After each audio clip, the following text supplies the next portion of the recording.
தமிழுக்கு நிகர் தமிழே, தமிழனுக்கு நிகர் எவரே. 2 அடியில் நம்மால் எதுவும் செய்ய இயலாது என்று எண்ணும் மனிதனிடத்தில் 2 அடி குரலில் எதையும் நம்மால் செய்ய முடியும் என நம்பிக்கையை ஊக்குவித்தது திருக்குறள். வணக்கம் குழந்தைகளே. வணக்கம் பகலவன் ஐயா. இன்னைக்கான குறளை நம்ம பார்ப்போமா? ஓ, பார்க்கலாமே. சரி, பாடத்துக்குள்ள போலாம். இன்னைக்கான குறள் அதிகாரம் 52, தெரிந்து விளையாடல். குறள் எண் 512. வாரி பெருக்கி வளம் படுத்து உற்றவை ஆராய்வான் செய்க வினை. ஐயா, நீங்க சொன்ன இந்த குறளோட பொருள் என்ன?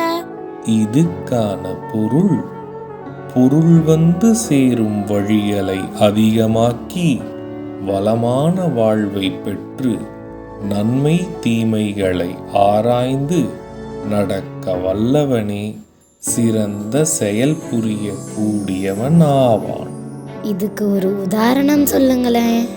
இதுக்கான உதாரணம், நல்வழியில் நடந்து பொருள் சேர்க்கை, செல்வ சேர்க்கை என வாழ்க்கைக்கு வளமான அனைத்தையும் சேர்ப்பவனே வாழ்க்கையில் சிறந்தவன் ஆவான். நான் சொன்னது உங்களுக்கு புரிஞ்சுதா தீரன், இலக்கியா?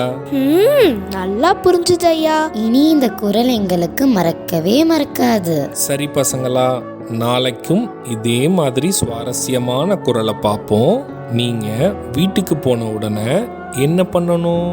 இன்னைக்கு நாங்க படிச்ச குறளை அப்பா அம்மா கிட்ட சொல்லி காட்டுவோம்.